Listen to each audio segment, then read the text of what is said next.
Noodles বা pasta আমাদের সবারই পছন্দ, তাই না? অতিথি আপ্যায়নে বা ছোট থেকে বড় আমরা সবাই কিন্তু এই মজাদার খাবারটা পছন্দ করি। তো চলেন আজকে আমি কিভাবে রান্না করলাম সব প্রসেসিংটা আপনাদের সাথে শেয়ার করি। তো প্রথমত আমি নুডলসগুলোকে সিদ্ধ করে নিব সুন্দর করে। এখানে একটু তেল দিয়ে দিব যাতে ঝরঝরা থাকে নুডলসটা। আর সাথে আরেকটু মজা হওয়ার জন্য আমি ১ প্যাকেট নুডলসও দিয়ে দিব পাস্তার সাথে। আর হয়ে গেল আমার নুডলসটা সিদ্ধ করা। সিদ্ধ শেষে একটু ধুয়ে নিব। আর এখানে আজকে আমি সয়াবিন দিয়ে রান্না করব। তো এগুলোকে আমি সুন্দর করে ভিজিয়ে নিয়েছি, ভিজানোর পরে কেটে নিয়েছি। আর আলু ও চিকেনটাও কেটে নিয়েছি।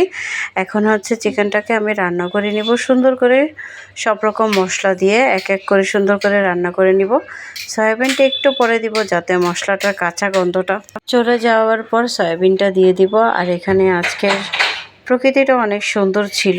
আর সকালবেলা আমার জন্য অপেক্ষা করে এই ছোট ছোট কিউট মাছগুলো আমার ছেলে এখানে স্টিকার লাগিয়ে রেখেছে।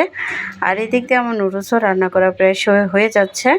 তো আমি একটু নুডলসটা যেহেতু জুসি, মানে পাস্তাটা একটু জুসি জুসি রাখবো এই জন্য আর সবজিগুলোকেও সুন্দর করে রান্না করে নিব। এখন সব সবজি রান্না হয়ে গেলে পাস্তা নুডলসগুলো দিয়ে দিব। আর স্বাদ বাড়ানোর জন্য ম্যাগির এই মশলাটাও দিয়ে দিব। আর এখানে আমি একটা ডিমও ভেজে নেব। ডিম যার যার পছন্দ মতো দিতে পারেন। আর এখানে সুন্দর করে রান্না হয়ে গেল আমার মজাদার নুডলস। আপনাদের কেমন লাগলো অবশ্যই